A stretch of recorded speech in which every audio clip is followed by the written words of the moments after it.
Jerome, thank you very much for that introduction and explanation of the arrangements. We very much look forward to everybody corresponding and contributing to the question and answer session and the roundtable discussion later on. As Jerome highlighted, this is the second of two sessions that we're running at the moment for taking the findings and the key recommendations from the recent all-party parliamentary group research report on dementia. It's just over 3 months since that report was launched, and there's been a significant amount of interest. And if you happen to see our tweet this week, we've had nearly 3,000 page views of the report itself and over 1,500 downloads. So it certainly has started to make an impression, and we're really pleased that we're able to focus today on issues relating to more the retrofitting and adapting our existing home. And it's a key point, and I'm sure something that Katie, who's our co-dementia lead at the Housing Inn, will pick up on, and that as part of the terms of reference for the all-party parliamentary group's inquiry, this was looking not just around mainstream and specialist housing, it was also thinking about our existing stock and not just new build. So again, a key point that I'm sure will come through.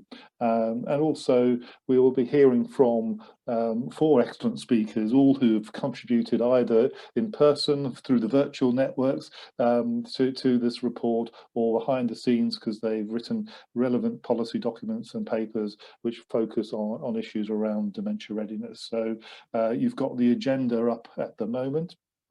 And just to say before I pass over to Katie to sort of give a brief overview, is that if you're not aware, the APPG that Lord Best and Peter Aldous co-chair, its AGM is next week, and we very much hope that in time for the AGM that we will have some hard copies of the final report available. And once lockdown is concluded and we're able to sort of physically get these and package these up, we'll be able to distribute them on a first come first served basis.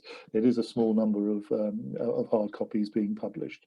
So without further ado, can I hand over to Katie Twyford? And Katie, you work very closely alongside me, and in fact, if it wasn't for you, I don't think we would have got the paper as good as we were able to. So a great fillip for you, but also really great assistance to me as well personally. So over to you. Thank you very much, Jeremy. I'd say, as ever with these things, it's always a team effort with everybody involved. So I'm hoping that now you can see the screen. And thank you very much for inviting me to give a brief background on the APPG. I know that I did this at the last APPG in May when we had a session around the impact for new build and new housing. I'm just checking, can you see the screen? It's coming up just now. Yeah, perfect. Okay, lovely. Thank you. So I know I did this session previously, but it was around new housing. So I'm not going to repeat some of the information that I did there. I'm going to try and take a slightly different tack because I know some of the people in the audience went to that one as well. So just a very brief bit of background on the APPG is that it started last June. It lasted about 8 months. It was fairly intensive given that it was during the pandemic. It had 4 live sessions where the parliamentarians and the experts from across the housing industry and dementia industry came together to hear evidence. It involved people who were living with dementia and the carers, and those were some really powerful voices that set the scene for us and really told us what was important. And we received both verbal evidence and, as Jeremy mentioned a few minutes ago, we received some written evidence again, which was all pulled together. That then led to the report, which you can see on the screen that Jeremy has just again mentioned.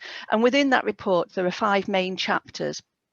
And there are 20 issues that came up from the inquiry, which we then addressed through 40 recommendations. And what I'd like to do in this presentation is just to pick up some of those issues and those recommendations with Jeremy. So we're going to have a little bit of a chat so that you can see what we thought to the findings of the inquiry and who should take them forward. And for me, there's quite an important thing around the whole APPG, which is that there are an awful lot of recommendations and issues that came up there. And I sometimes think, well, I want to just go and sit in a quiet corner and bury my head in the sand and think, well, where do we start with all these 40 recommendations that are going to be taken forward, in order that we can get to that place where people are living well in housing that is dementia ready and where people do have their independence. And so I wanted to just start this session with saying that really it's to all of us really to work together, and retrofitting is no different from anything else. For us to get the right housing ready for people who are living with dementia, we need to work together. And particularly this week, I really wanted to flag up the hearing the voices of older people and those affected by dementia and the carers being heard. And yeah, I'm one of those carers, and I want to make sure that my voice is heard in this week, which is Dementia Action Week. So I'm going to stop sharing my slide in just a second, but what I wanted to just flag up first of all was that there are the key issues that came up were across a range of different areas that you can see there on the screen, but the ones that were particularly for retrofitting and retrofitting your housing were in the third set of issues, which were around housing supply, those that are around adaptations and home improvements, and those that are around assistive technology. So there are others peppered around, and at the end of the session, my full set of slides, including detail about all those key issues and the recommendations, will be made available to you, but I'm not going to go through them now slide by slide. I'm going to stop sharing my slides at this point in time and try and bring Jeremy back into the conversation, because for me in those key issues, what we uncovered during the inquiry, particularly about retrofitting, were the health and care assessments, particularly those that are just post-diagnostic, should take into account the extent to which a person's accommodation is dementia ready, and we didn't find that was happening routinely at the moment. So for me, that was a really key issue. But also alongside that, a need to find out how tech savvy people already are who have been recently diagnosed with dementia, so that we can take that forward as we help them to get ready for what's to come. And the second key issue for me was around the biggest impact coming from the things that are easy to change, and I sort of hold on to that for all the things that I'm looking at. And then the third one, and again we'll cover this later on during the speeches, was that often people were saying that we don't have the knowledge of what's possible, and there's a huge challenge in organising it all when we're living with dementia or caring for people with dementia. That's a huge challenge for us. And I just wondered, Jeremy, for you, what was the most striking thing to you about the issues that were raised? Well, I think there were a number of things, and I think the first thing to say is that we were really pleased to see some of the enterprise that has been taken, both in terms of how people themselves with dementia, or people who are caring and supporting people living with dementia, have adapted or taken approaches in their own homes to accommodate changing circumstances to enable people to live independently. And I think, obviously some of that was highlighted by Wendy Mitchell, but also there was other issues where we found that organisationally people were developing systems in place in the absence of perhaps some of those care pathways that you highlighted. So again, some of the points that came up, I think, in the issues were things like the work with home improvement agencies developing dementia dwelling grants, so that there's ways to sort of fast track and support people where there was a diagnosis or where there was an issue that was presenting itself which could be dementia. So again, there were a number of really sort of enterprising issues. And then I think, as you highlighted, some of the sort of challenges in the system where, especially for transfer of care, where people may have had some acute or some primary care interventions, making sure that there was a need for some multidisciplinary working, and we didn't find that was systematic enough. And I think one of the things we drew out was that created an issue about people falling through the gaps. And I'm sure that's a point that Sue, Jasmine and Francis, and indeed Lauren, may pick up on from their own experiences, because we again saw things like the role of occupational therapies and working in partnership really important. That for me, that's really helpful, Jeremy. Thank you. And it goes back to that actually we're better than the sum of the parts. If we are the sum of the parts, it is better than everybody being individually. But that also leads me on to my second question really for you, which is, in the report there were over 40 recommendations, and retrofitting will cut across many of those, and we know that Sue and Lauren and Yasmin are going to talk about those in more detail. But Why do you think that, given that there are all these different people, why was it important to separate the recommendations into different target groups when some of them do cut across people? Well, I think the issues for us were very much twofold. One was about how to see issues around dementia universally, but then also to think about if we were to break those down, especially for practitioners, and this report probably is more aimed at practitioners and policymakers than users of services or people with lived experience. What while Richard Best, Lord Best, highlighted this could be us, at the same time we saw that because it was about thinking beyond a specialist housing, we wanted to break down to think about individual topic areas, I suppose, for want of a better word, which we could dwell a little bit more on, but recognizing that dementia readiness cuts right across all of those. And I think both the evidence that we gathered through the inquiry sessions, as well as the written evidence, demonstrate that there's a lot of really high quality information and tools and resources out there. But you know, it's about how to adapt and take those to apply it to particular settings or professional trade and professional groupings. And because the role of adaptations and home improvement and technology is really important to the fact that the majority of our existing stock is already out there in the public, you know, we live in it already. It was important to think about how we could think about what our homes will be like over the next 20, 30 years and accommodate people and support people with long-term conditions like dementia. Okay, again, that's really helpful. Thank you, Jeremy. And again, for me, it's that those roles that the specialists are playing, but how we come together to deliver something that can be dementia ready. And we are going to hear from Sue and Yasmin and Lauren about the particular recommendations that they're looking to try and take forward in their work. But before we do that, I just wanted to ask you sort of a general last question, really, which is building on what you've just said. How do you think as a sector that we can galvanise ourselves to take forward the recommendations? Well, a really good question. And at the launch, Lord Best made it known that he wanted to pass the baton on. And the inquiry was really a catalyst to mobilise, raise awareness, and actually enable the sector to take confidence to take action. And as part of this, the Housing LIN, which has an extensive knowledge resources on our website around housing dementia, wants to work in partnership with a number of other organisations, including the Dementia and Housing Working Group, and also the Housing and Dementia Research Consortia and others, to create a sort of a common area, a community of practice, which can help take forward these recommendations alongside organisations like the Alzheimer's Society and others. And in fact, Lord Best has agreed to host a leaders group meeting at the beginning of July to explore how we can work in partnership to create some collaborative or some consortia to help sort of put the policy recommendations into practice. Okay, I think that's great, because I mean, I think one of the things that I really like about these happy hours that it does bring the community together, and there's a community we could start to tackle and approach some of these things. I know there are specific groups that are working on the recommendations, but I think that's probably enough to set the scene. As I said at the beginning, in the slides that I'll make available after the seminar, after the happy hour, there is a lot more detail about the specific key issues and recommendations, particularly to retrofitting. So do, for anybody that's looking, have a look at those at the end of the seminar, because they'll chime with what you're going to hear from Sue and Yasmin and Lauren. So I think let's hear from them first. I think, unless there's anything else you want to say at the end, Jeremy. No, I just want to again personally thank you, Katie, and the team behind the scenes for putting together a really first-class report.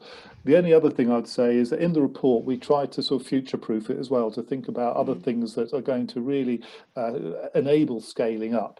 And the tech piece, which we probably haven't talked about too much yet, there's a really helpful paper that got published this week that we highlight in the report by Stirling University with Stonewater Housing Association on ageing well with assistive technology, not dementia specific, but issues around technology. I would recommend people have a look at that, because it helps frame some of the conversations going forward as well. Lovely, thank you, and thank everybody for listening. So Katie, I think we will welcome Sue if Sue's with us, and if you can.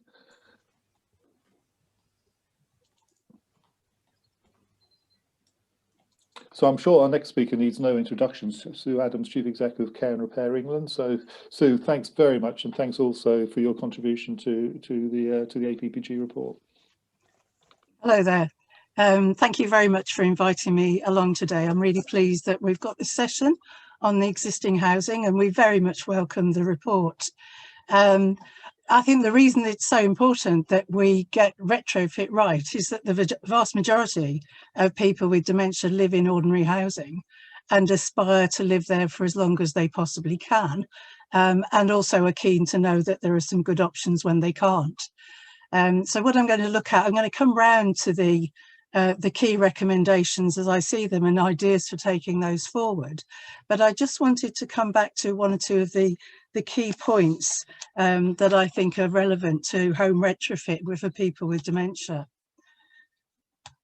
Sorry, that's next slide isn't, I'm going to have to do next slide a funny way.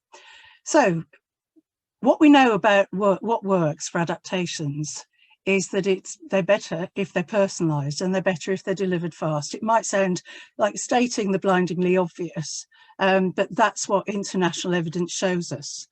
And I think when you consider that, making something personalised, looking at the family and the carers and the person and what they want in the future is especially important for people with dementia carers and families. Because there's like a ripple effect through the family, impacts on neighbourhoods, friends, when a person is diagnosed with dementia. And actually, if you can make the home more dementia friendly and ready for that person's change over time, that's going to impact on everybody. And I'm going to tell us a little story, which I hope illustrates this interconnectedness with family, friends and carers. Speed is so crucial. We've got a huge patchwork of delivery on home adaptations where people need information, advice, practical assistance and financial help. In some places, people wait a really long time to get help with an adaptation through a disabled facilities grant. In other places, people have the triaging working really well, and you will get some things very rapidly. And timeliness for people with dementia is so critical. If you can bring things in sooner so that there's time to adjust to that modification, that will be so beneficial, because if you make that modification too late, when the person with dementia is starting to struggle with making changes and adapting to change, that will be just too late, as was so clearly illustrated by some of the evidence that we saw. Sorry, the forward and back isn't working. I have to do next screen. So what works? I think I've very much welcomed the recommendations that emphasise the importance of advice and information. But I think we would say that information and advice, and then professional support to implement the modifications where somebody needs it, is key. We very often get feedback from older people's groups that there's this sea of information, but actually getting tailored advice about your personal circumstances is really difficult to find. And then let alone, okay, you might know what needs to be done, but how do you go about doing it? And so recommendations about expanding the network of home improvement agencies, the key role of occupational therapists, is very much welcomed. But I come back to this speed, early assessment, implementation, and making the home ready. That the disabled facilities grant system is very much geared to be reactive to a particular circumstance, looking at that person's functional capacity in the home here and now. And what a person with an early diagnosis of dementia really wants is thinking ahead, somebody to think through what might happen, and preemptive installation. It's no good waiting until the person can't manage certain things anymore to make that modification. And I would just highlight one of these integration in action brochures that we've done that highlight how, if you do things well and you help somebody stay independent at home through modifying sooner rather than later, that's beneficial. And I think that's never more proven than in the case of someone with dementia.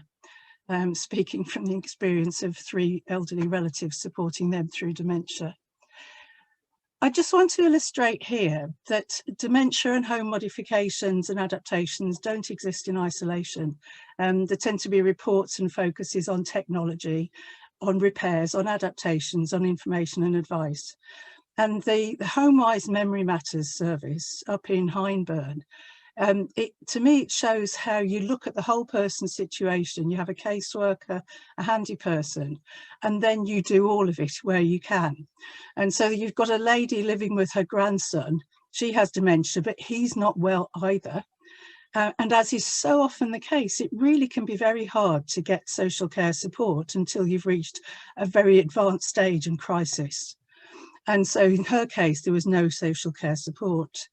The grandson was waiting for operation, so what was going to happen when he went into hospital? He clearly couldn't assist the person. She was at risk of falling.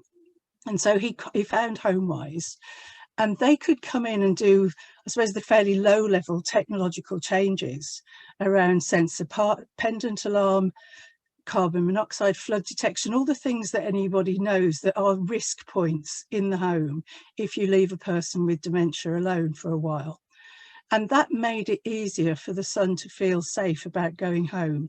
And I think we can move to perhaps some more sophisticated installations connected up to people's mobile phones and so on in the future. And there were really practical things that the handy person could do straight away around putting in rails, landing rails. That made the older person, Mrs. M, safer, but also the grandson, who had this mobility problem as well. And you might think, well, why didn't they put in a stair lift? But actually at that point, she didn't need one. You could say they should have put it in sooner, but the judgment was at this point in time, they could do this quickly. And then Mrs. M and the grandson were aware that there were possible modifications that they could make, and to choose their time on that and to work with the agencies. So they had somebody to go back to, having talked through the situation. And then the agency did negotiate again with social services, and they secured 2 daily visits, which hugely impacted on the grandson's mental health and well-being, and that they were primed to deal with the situation when he went into hospital. And because that caseworker had a vision about and knowledge about future housing care options, they could go through with those possibilities for the future. So even though a report has to come up with recommendations with specific headings, I wanted to show this because good adaptations help, good information and advice, good technology and social care connectedness are all crucial to make people's homes dementia ready. So just to reinforce the interconnectedness of this and taking things forward and my suggestions for how this might be made to work. So I totally agree with the format that you have to say which departments, health and social care, the NHS, local authorities need to do things. But I think the thread through this is they need to work together. And one of the future beacons, if you like, which is supposed to assist integration, is integrated care systems. And so all of these adaptations, modifications to current systems, I think need to be fed into this future planning. Recommending to MHCLG that there should be more funding for disabled facilities grants. Just to be sort of slightly pedantic about this, the cash, it might come through MHCLG, but the cash comes from DHSC. And I think it's survived perhaps because it's evidence of its impacts on health and social care. But we really need to know where things are going in the future and to embed this at a national level. I think the idea of dementia dwelling grants is fantastic, but there has to be enough money in the pot because the disabled facilities grant can only go so far. And there's a lot of expectations at the moment that it could go into, it could somehow retrofit for carbon reduction. It could do repairs, but there's a very fixed pot of disabled facilities grant money and it can't do everything unless that pot increases. And certainly you need to have somebody who can help people through the process. And I think the underplay of the voluntary sector perhaps in this field as a very flexible an agile deliverer of services is really important. As we've seen through COVID over the past, year and 15 months now, the third sector really stepped up to the plate here and was fleet of foot. And I think that the expansion of third sector provision for people with dementia is something that we should be encouraging. So what could help to bring about some of these recommendations, which we fully support? I think looking forward, stability is really key.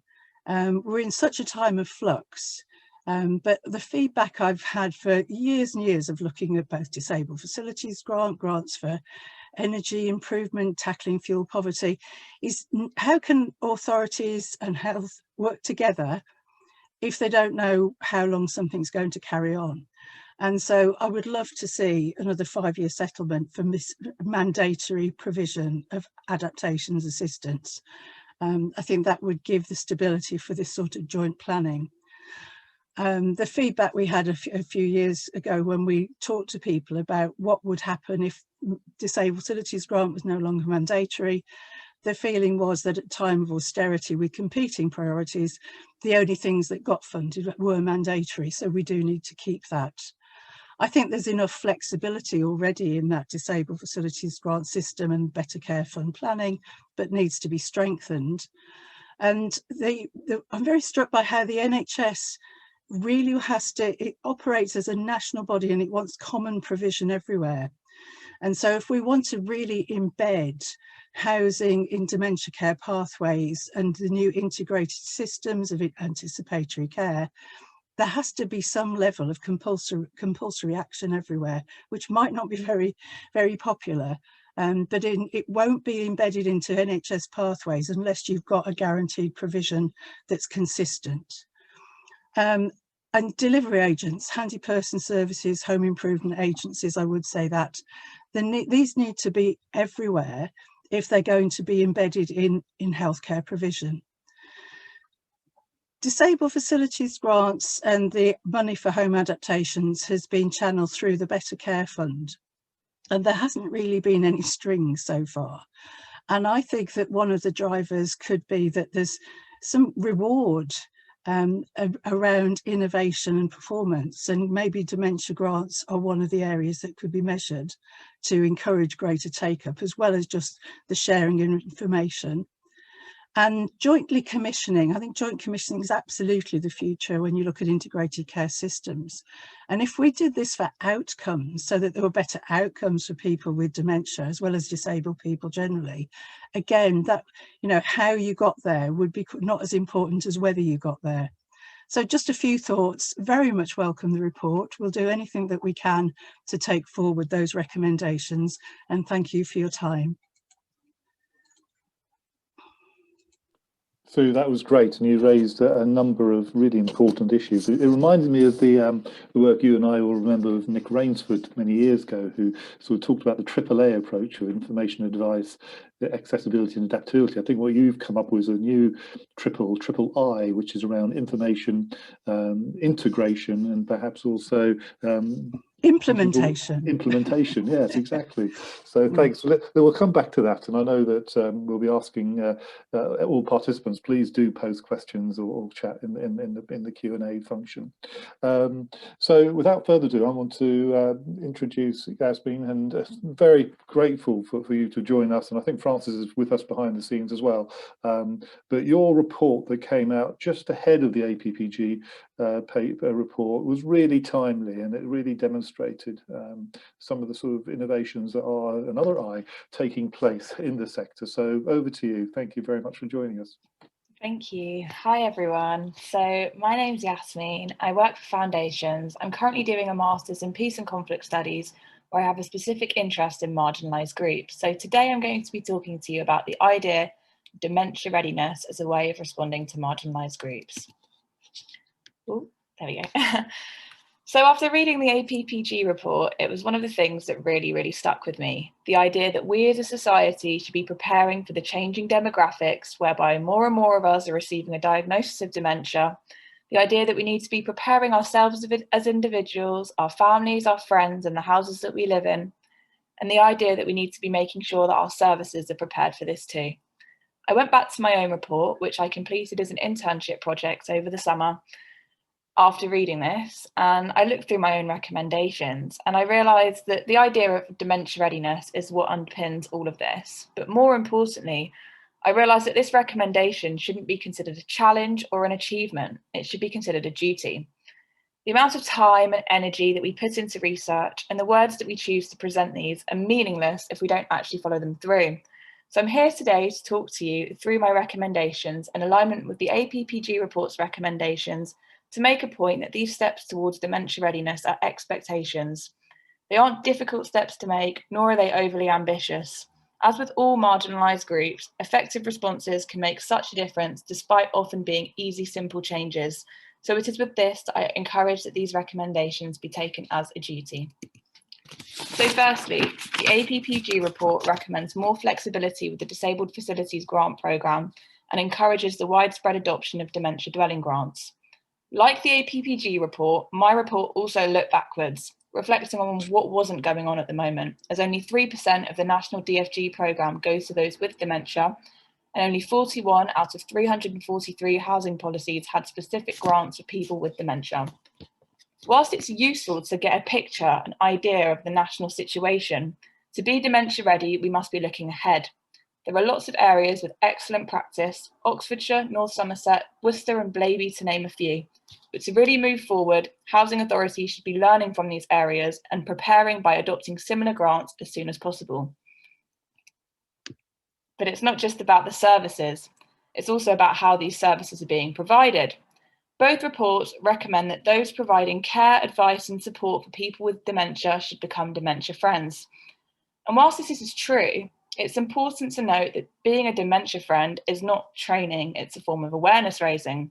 So in my research, I sent out a survey to housing authorities and asked them if they were dementia trained, and if so, what training this took, what this involved. On the rare occasions that they did answer yes, this would often involve them being dementia friends or of having done training 10 years ago. Clearly, this isn't enough. To be dementia ready, staff must be trained regularly and proactively about the experiences of people with dementia from different communities and how to best engage with these communities. Importantly also, those making these recommendations should be embarking on this training too. In my report, I recommended that housing authorities take up the free course Bring Dementia Out provided by the Alzheimer's Society on LGBTQ+ inclusion of experiences of people with dementia. Despite recommending this, Foundations at the time of writing the report hadn't actually done this programme, so to make a step towards dementia readiness, we've now signed up to do this. Similarly, the APPG report recommends the creation of dementia-specific roles following training to ensure that the workforce is functioning effectively. Ultimately, having a single training session and then forgetting about it isn't enough. To be truly dementia ready, we must all be proactively working on the recommendations that we set.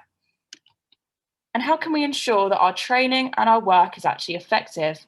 How can we make sure that the services we provide and how we provide them are as dementia ready as they can be? Simply by asking those who use our services. Both the APPG report and Foundations' report encourage working with the lived experiences to tailor solutions to the individual, their families and their carers. At a basic level, I conducted 2 surveys throughout my research where I asked local authorities which adaptations they provided most often to people with dementia, and then I sent occupational therapists a similar survey asking them what they believed would help people with dementia retain resilience in their homes for as long as possible. Where the OTs prioritised smaller, simpler adaptations, the housing authority said that they were mainly providing safer flooring. And the OT's response of smaller, easy adaptations aligned with Wendy Mitchell's dementia diaries, where she described small, easy and cheap adaptations as being useful for helping her live with dementia in her own home. Clearly, being dementia ready at an institutional level requires listening to those on the ground, but it also requires the implementation of professional training for dementia design. Rather than just guess what people with dementia may want or need, professional training will allow service providers to deliver tangible solutions. And this example shows that steps towards being dementia ready really aren't that difficult. They're not that demanding. It will enable us to provide more culturally and personally sensitive adaptations so that everyone is able to live in a preventative environment. It's not ambitious to expect and include the expertise of people with dementia, their families and carers, community groups and other stakeholders in the making and implementing of policy. To put it simply, the more people we speak to, the more we can find out about how dementia affects people differently, and the more we can be ready to respond to this. Ultimately, to be truly ready, we have to ensure that our people are ready and build the services around them. The APPG report notes the changing demographics that we are facing, and to be truly ready, we must respond to these as they are changing and before they have changed and not after. These shifting demographics include changes in the percentage of people with dementia and changes in the makeup of different communities who are often not thoroughly considered in policy. Both reports recommend that service providers should inform people about what options are available to them as early as possible to ensure that people are aware of their options.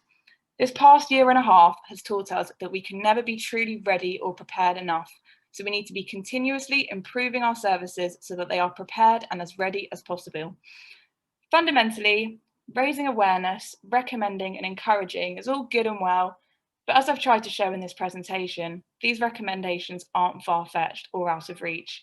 They're expectations, and it is with this mindset that we should be treating them, expecting and driving the change, and then working with people with dementia and their families and carers to better it. Thank you. Yasmin, some really powerful messages there. Thanks ever so for taking the time and really thinking about that. It really highlighted some of the real challenges going forward, but also some of the expectations, as you say, that can be reached. So thanks again, and I think that could also prove a nice little blog in future. I'll come back to you separately on that.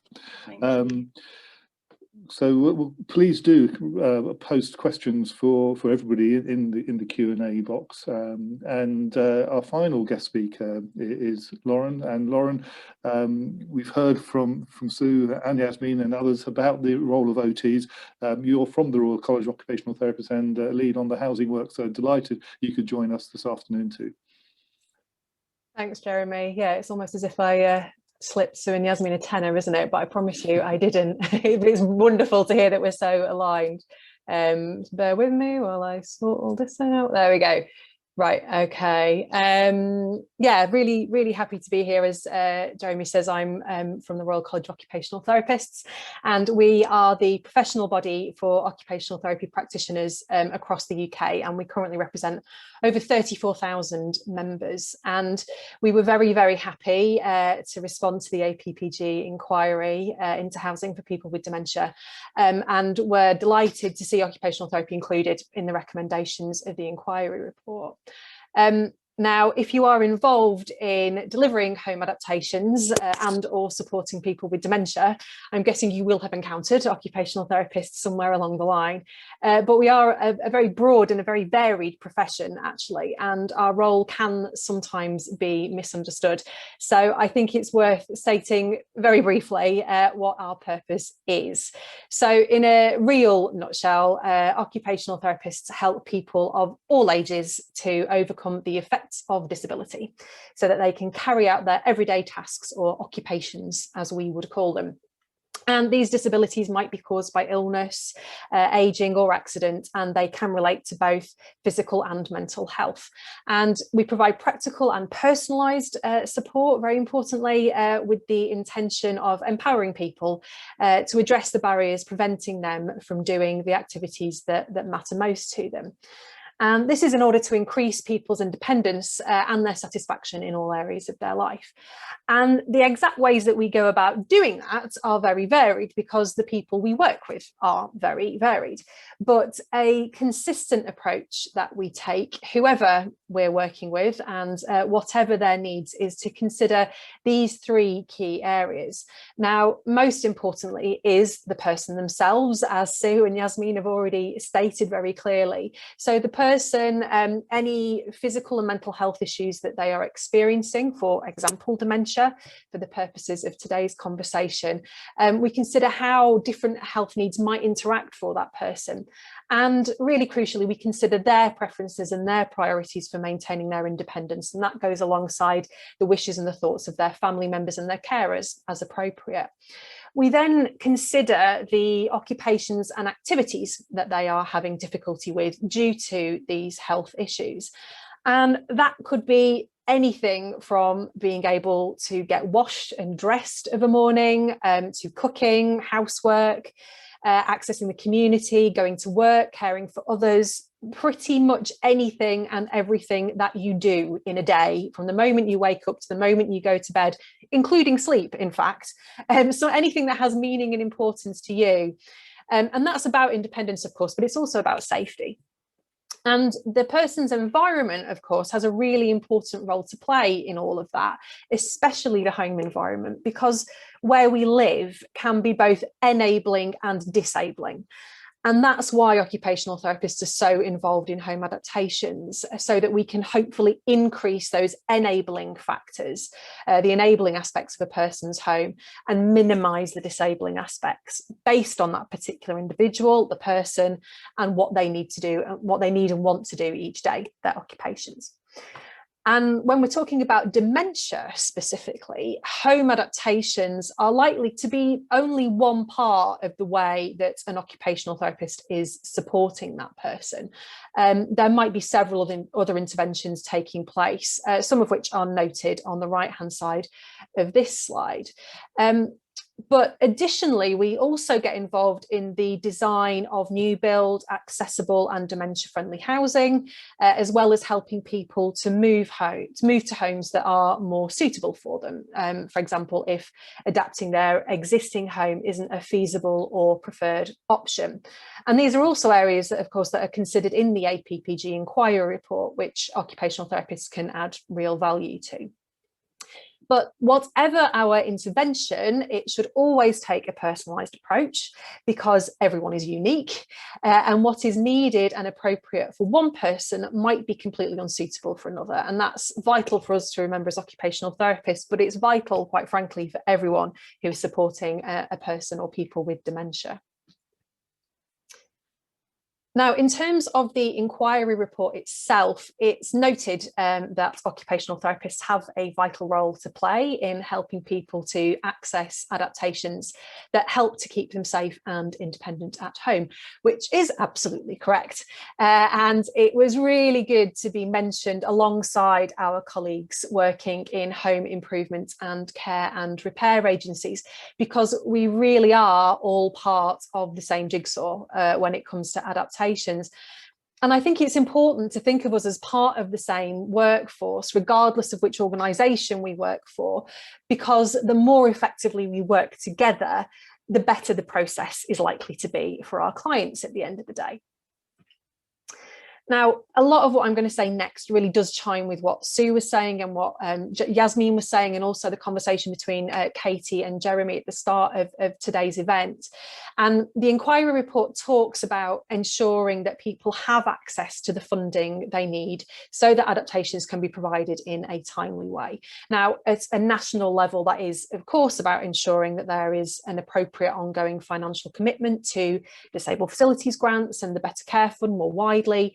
But at a local level, the agencies involved in delivering adaptations need to make sure that the funding that is available is used in the most efficient and effective way. We can demand as much money as we want from the Treasury, and that may or may not be forthcoming, but there will always be a responsibility on us to make sure that the money that is available goes to good use. And back in 2019, we published a guide called Adaptations Without Delay, which I hope some of you at least are already familiar with. And that was co-written by occupational therapists and several of our friends at Housing Lynn. And as part of the research for that publication, the authors undertook a review of current adaptation practices amongst home improvement agencies and local authorities to see what the common delays and challenges were throughout the adaptations process. And a recurring theme was that the workforce wasn't always being used in the most effective way. And that was leading to very significant delays in some cases. Typically, that was because adaptations were being classified based on the scale of the work. So the fact that they were classed as being either major or minor. rather than the needs of the person requiring the adaptations and the complexity of their particular situation.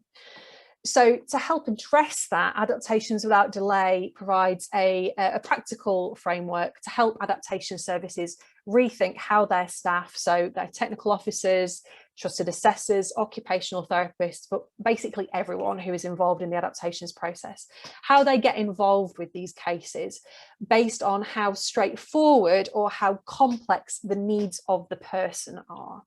And that is especially relevant when considering adaptations for people with dementia, because their needs are likely to be very, very personalised. So I really do urge you all to have a read if you haven't read it previously. It's available free of charge to download from our website and also from the Housing Lin website. And we actually carried out a survey of people who have already used Adaptations Without Delay back in 2020. And 95% of the people who responded told us that they had found the guide useful. 98% of them would recommend it to others, and 60% had already made changes to their services as a result of the guide. So we are pretty confident that it's worth taking a look at the very, very least.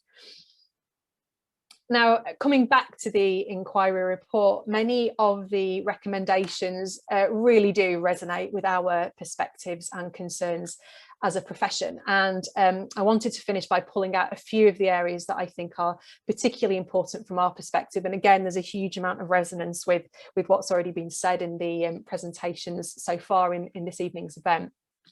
Now, I've already mentioned personalised approaches, so my fellow presenters, I've talked about it in relation to Adaptations Without Delay, and ensuring that adaptations teams focus on the needs of the person first and foremost, rather than the scale of the works that are being recommended. I also think it's important to consider that a personalised approach also applies to considering a completely different alternative to adaptations. So, for example, supporting people to move to different accommodation.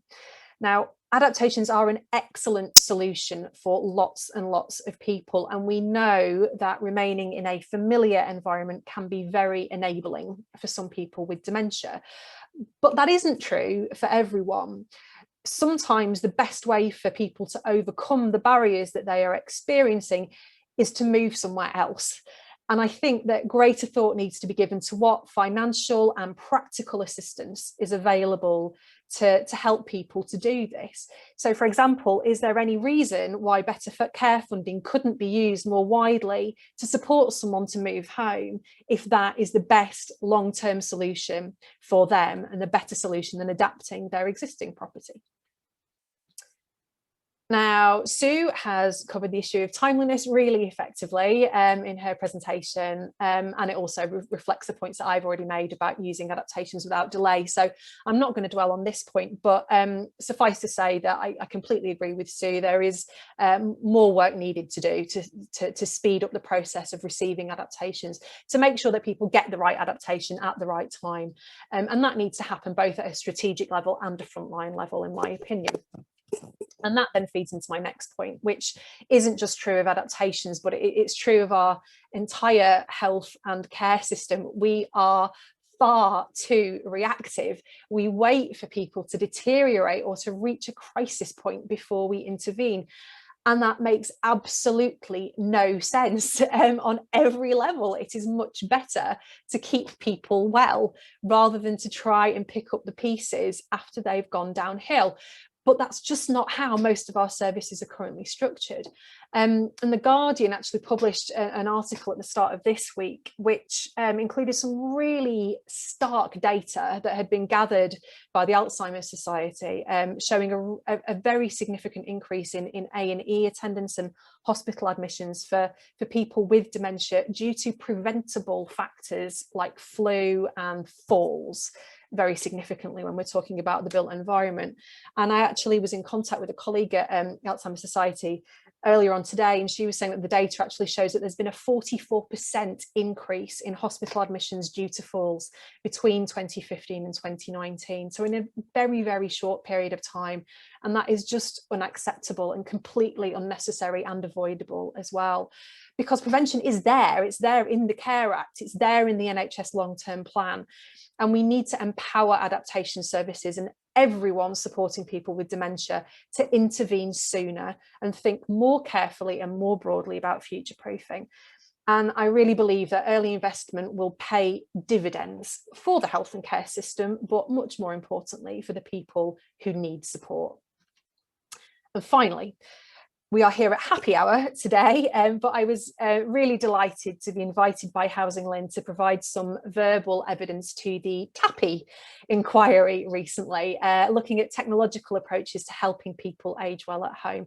And this is such a crucial piece of the puzzle that we really need to be embracing far more. And that is certainly true of occupational therapists, but it applies yet again to absolutely everyone working to support people with dementia. In my experience as an OT, telecare and tech teams tend to sit very separately from occupational therapists and adaptation services. And I think that there is huge value in bringing these teams much closer together so that they can collaborate more effectively. I know that providing more tech solutions was one of the recommendations in the DFG review that Foundations led in 2018. And if the COVID pandemic has taught us anything, it is that technology can be a huge enabler for people when the going gets tough and we all need to keep connected. And that might be something really sophisticated and bespoke, or it could be an Alexa speaker. Whatever it is, we need to really embrace technology as part of this personalised approach, this timely approach to supporting people with dementia. And that's all I wanted to say really, but I've also included a couple of slides that link you to some guidance that we created with Alzheimer's Scotland quite recently, with some top tips that you might find useful if you're out and about working with people with dementia. But I will leave it there. Thank you very much. Lauren, that's really excellent, and you added so much more as well from an OT perspective, obviously, to Sue and Yasmin's presentation and some of the points that Katie highlighted right at the outset. And thanks very much for sort of drawing attention to TAPPI. We very much hope to be able to share some of our early findings from that inquiry in due course. I'm conscious we've been sort of having a really wide-ranging discussion. I've got several questions for all of you, but and Katie, please do, and others, please do rejoin us with your videos. I'm just going to have a quick browse into the Q&A box because I think there were a couple of things that were coming through. And the first is from Margaret Edwards, who's also our London Housing Lynn chair. So good to see you, Margaret. And also, Margaret, I know this because she and I worked very closely on the evaluation of Guinness Partnership's dementia project a few years back. And she asked, do we need to disentangle eligibility for funding for adaptations, e.g. DFG and social care, from access to support with needs, assessment and case management? It seems that self-funders get left out, or is this only my experience? So she talks very much from a personal experience. So any initial comments back from Margaret's question?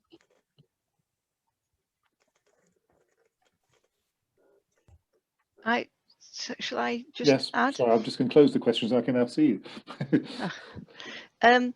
I would just add, really, again, from a personal perspective, that although we know that self-funders are entitled to assessments under the, under the social care system, that it is still really hard to get that because so many people don't know and assume that if they're self-funding, they can't get that advice from people.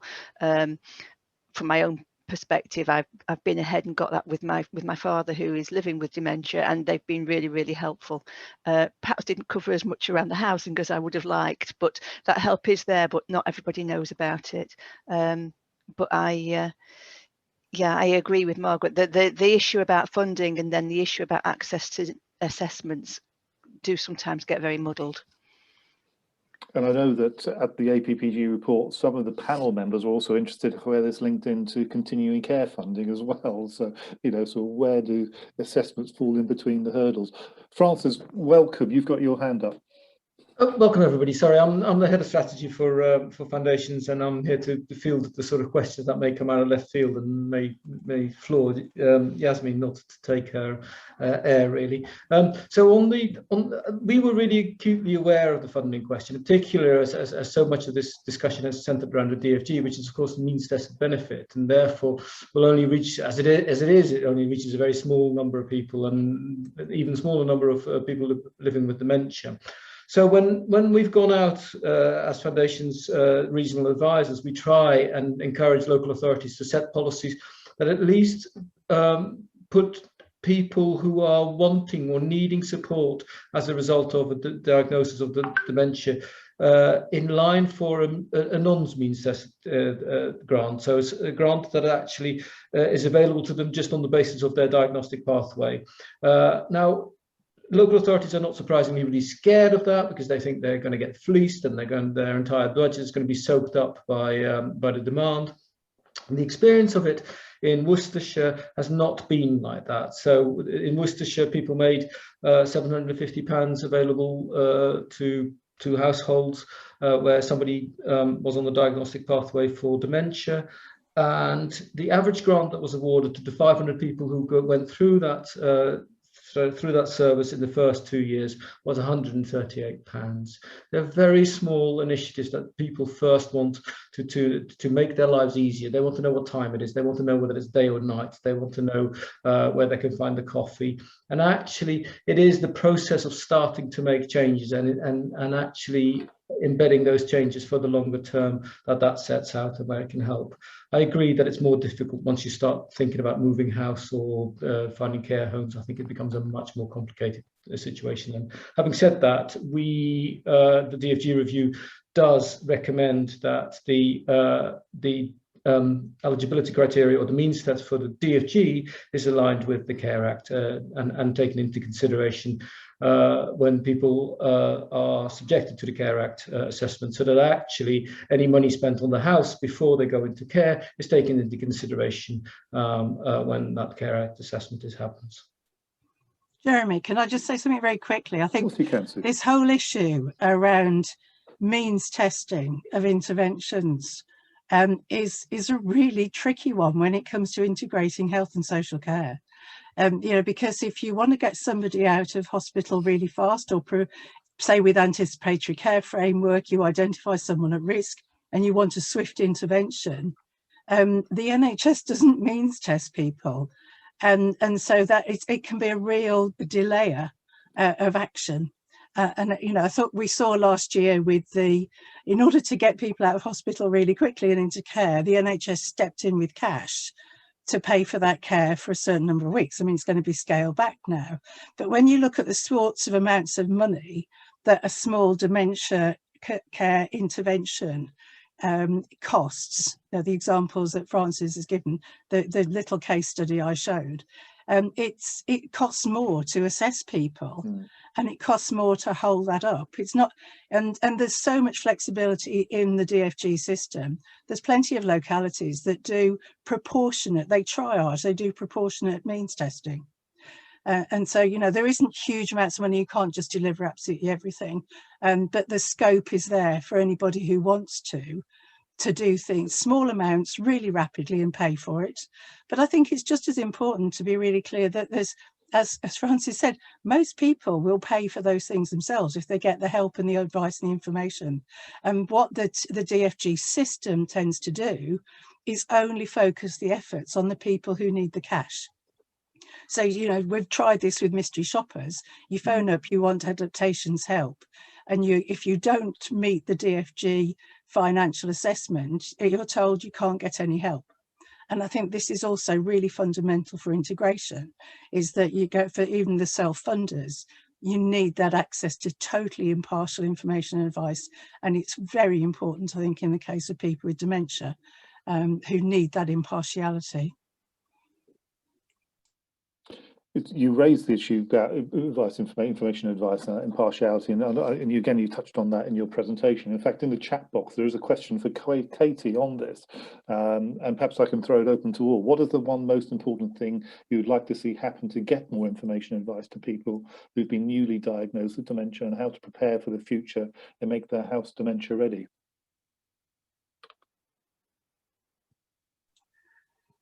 Okay, well, Alzheimer's Society webpage is very good. I can't fault them at all. I would make this little pitch, wouldn't I? With the Elders Council of Newcastle Readers Group, we produced a whole series of practical housing guides for common health conditions of later life. And there's a whole list of potential sources of help there. Going back to Lauren's point about people with dementia, it's a very different journey for everybody diagnosed with dementia. I have seen that firsthand over the last 10 years. And I cannot say there is one thing you can do. I can only say that the likelihood of what will happen as time progresses is mobility will be impacted. And so the commonest adaptations for everybody, for all, not just people with dementia, are things related to your mobility. So the big one is bathing adaptations, being able to bathe independently and safely, use the toilet. And so assessment for that. And the second really big one is step stairs. And so if you can look, maybe use some of the guides, look at you're moving around the property and the risk points, and do something about making those risk points safer. That's the best I could say. There isn't a magic bullet. Maybe Lauren's got other thoughts on that one. Any thoughts, Lauren or Jasmine? Oh, I mean, I completely agree, because it is such a personal journey, and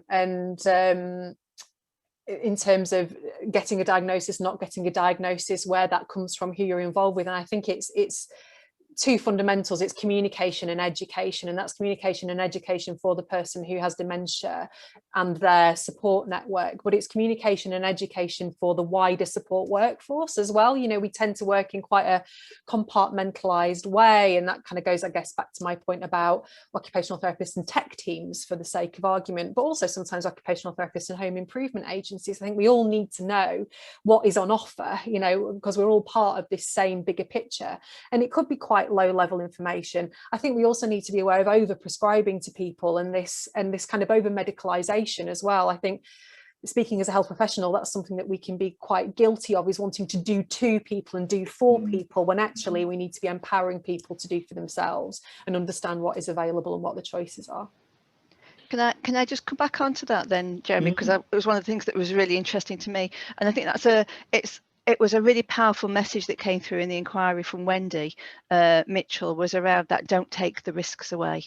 And yet we need to open the conversations with people now at the early days to say, we don't know what your journey is going to be. We don't know how it's going to affect you. These are some of the options you might want to think about them. You want to think about them now whilst you've got time to consider them, but yet still not take those risks away. And it's a real fine balance to have that. And it needs everybody to have those discussions, because it's not always easy for the family member to have those discussions.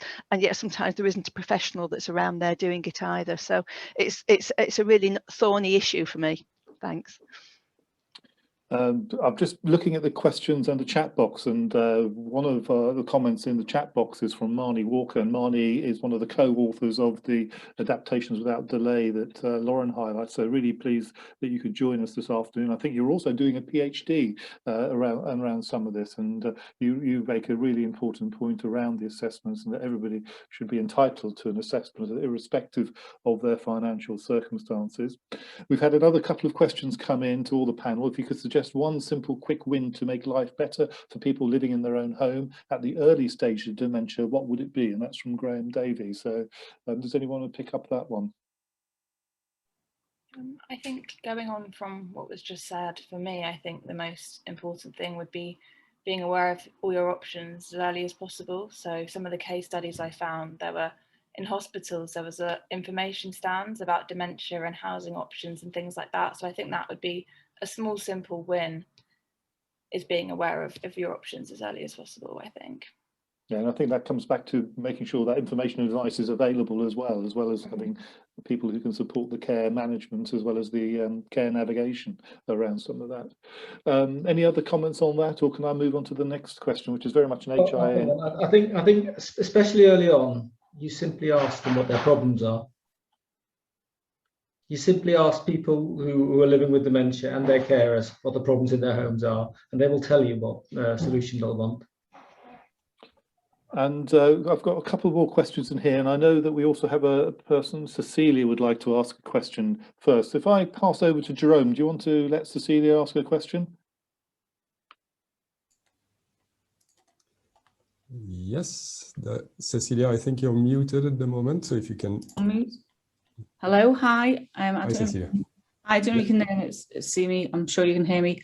Again, thank you for this opportunity. I'd just like to say to Yasmin, Lauren, Katie and Sue and all of you, I wish these words, these languages and the conversation I heard 9-10 years ago, what you're talking about now, I had to do personally for my father, because the wisdom and the knowledge that we received, me personally for disabilities myself, and then my father, an occupational therapist, made me see things further in the future because of the physical disabilities my father was having. So we remortgaged the house, we put the extension on the back, and we planned for his mobility. That was fine. What I didn't plan for was the diagnosis of dementia. My father was dual sensory loss, and we planned for the future, but we didn't plan for that word dementia. During the journey, as my father's diagnosis was made, literally before he was diagnosed with dementia, so he was dual sensory loss, comorbidity health conditions. I then decided for my future change as a mature student to go and train to be a rehabilitation officer for people who are visually impaired. I think you know that, Lauren, what that role is. So the changes that I made in this home here, that put us in good stead because of his vision loss and his mobility. So I was quite ahead. I've done a lot of research, a lot of reading. The reason why I didn't put my question in this panel here is because I'm severely dyslexic. I'm better talking than typing. So thank you for this opportunity. So it's wonderful now that people like yourselves are coming together and laying the foundations down for any governments of the day to really look at the issue of people diagnosed with dementia for the future. I'm now classed as a third sector. I started my own community interest company supporting families just like we are now. And it's wonderful to hear this breath of fresh air for the future generations of those who will be diagnosed with dementia. Thank you. Well, Cecilia, it's been a real pleasure for you also to share your experience and your own personal journey with family members. So thanks for taking the opportunity and the courage to do that as well. So I'm not sure that there's a response really from any of our panel members, but I'm sure they would echo what I've just said. I've got a response. Oh, sorry, Lauren, please do.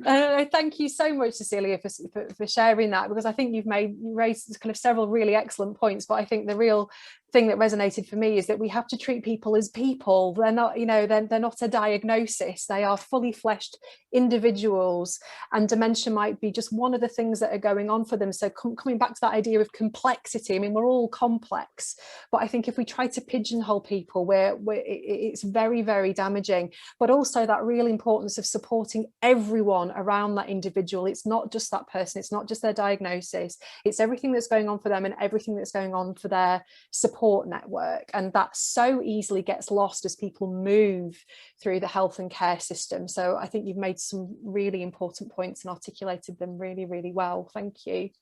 Can I say something quickly, Jeremy? I mean, I totally, my experience as a person looking after a mother, father-in-law, mother-in-law with dementia over the last decade is a complete mismatch between all the theory that I read, all the good practice that I spout, and that frontline reality in 3 different parts of the country. In every case, I have to say, there was no support, there was no information. It was a battle at every level. And so I think it motivates you, because you realise that we've got so far to go. And there is, and I think the other thing I just wanted to say is, people have said, what's the one thing I could do? What should I do? What should I plan? And I think you can't plan for everything. And you can't, I worry that the pressure that says plan ahead for your housing in later life, you actually don't know what's going to happen. You can do your best, you can second guess, but things happen unexpectedly and everybody is so different. And so, you know, you didn't fail by not expecting dementia because you couldn't plan for that. You didn't know what form it was going to take. There would have been some benefits from some of the future proofing, but we do need to keep in mind you can only do so much in terms of planning ahead. And you also have to just know where to go when something happens and react as well. And prevention, absolutely. You know, I spout it all the time, but we also have to have good prevention, but also rapid response when the worst happens. And also, I mean, we talk about person-centered and personalisation, but in fact, if there isn't the choice locally or the support locally, you know, one is stuck, you know, and you have to rely on, I think, Yasmin, you talked about resilience in the system as well. And I'm sure if we were to look through the lens of COVID, a lot of people have experienced real drain on their resilience as a result of the last 14 months. We're nearing an end, and I just want to cover a couple of more questions before we draw this to a close. Claire has raised a number of issues in her questions. I don't know if you had a chance to look at those. How would the panel suggest HIAs and the council OTs respond to requests from charitable bodies that present particular medical conditions? Are there issues around that about how we can prioritise and what sort of support is available? Any thoughts on Claire's comments? She's particularly thinking about DFGs and timescales and assessments, and I suppose more where there may be delays in the systems and not delivering the outcomes that Sue, you highlighted at the outset.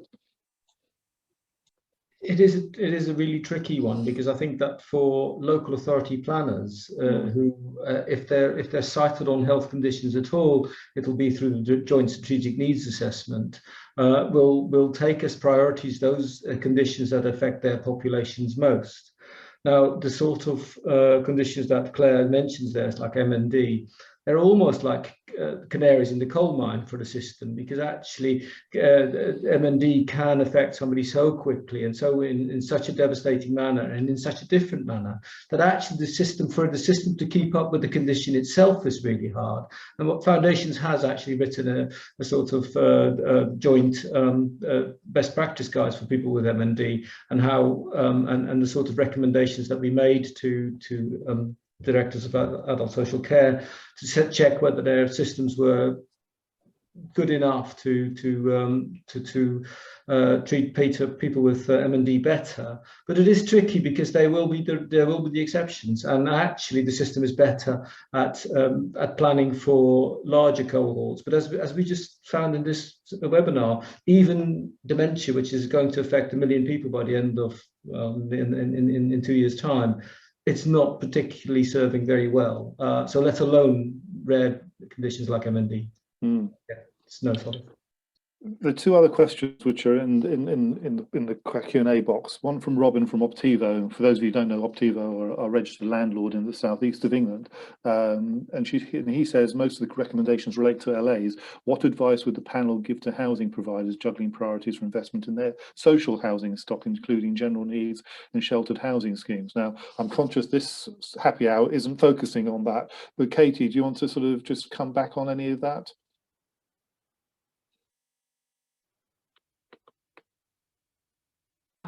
I wonder if Katie's dropped off accidentally, sort of connection. Okay, sorry. So the other question is from somebody who remains anonymous, but is very much links back to people in the private rented sector and private landlords, and what support's available in there. So again, any thoughts on the work of private landlords from Foundations or Sue from Care and Repair England in particular? So as you may be aware, that the National Association of Private Landlords has just published some guidance to their members around adaptations. It's really positive, if nothing else, because actually it shows that they're starting to ask really difficult questions as their tenants are aging, and not everybody's inclined to either tip them into the social rented sector, but actually has taken their responsibilities as a landlord really properly. But we're very early doors. It's very early on, and actually at the moment, but the DFG, less than 6% of the DFG is spent in private rented sector, when the private rented sector is increasingly taken up about 20% of people's domiciles. Now, not all of those are older and disabled people, but increasingly they are, and I think it's going to be a challenge for the future. Well, that report that you mentioned is very, very good, and I'm sure it's on the Housing Link website. So, but please do contact us if you haven't seen it. Just finally, just to say the question from Optiva and Robin, just to say that there's a lot of work going on behind the scenes around general needs and sheltered housing, around repairs and responsibility. I don't know whether, Katie, if you're back online or not, but please do liaise with us, and we will sort of signpost you to relevant information that will help that. All that leaves me to do is, we're just a couple of minutes over. I want to apologise for my poor chairing today, but the conversation has been really fascinating based on those 4 excellent presentations. On behalf of the Housing Link, can I thank you all for giving up your time and contributing such thoughtful and powerful contributions this afternoon. I had several questions around integration, workforce issues, understanding some of those outcomes, and perhaps that's something we can come back and explore at a subsequent happy hour with you. Sue, in her presentation and her comments, also talked about the anticipatory care framework and the work that NHS England are doing. It's a piece of work that the LIN is involved in on the side, and in fact our happy hour on the 3rd of June is with one of the national programme managers for the NHS England's anticipatory care framework, and he'll be joined alongside ADAS and Octavia Housing to talk about the work they're doing around anticipatory care. So if you are interested in that sort of integration with health, housing and social care, please join us on the 3rd of June. I think next week we have a particular spotlight on Scotland, and we very much look forward to building on that with Jill Pritchard, who also is very closely affiliated to the OT and Adaptations world, and we're looking very much at the work that's going on in Scotland around developing housing care and support. But it leaves me just to thank everybody for your contributions today. This has been a really insightful session, and I look forward to catching up with you at the next one. So Katie, Sue, Lauren, Yasmin and Francis, thanks again, and thanks Jerome behind the scenes, and I know the recordings and the slides will be available shortly.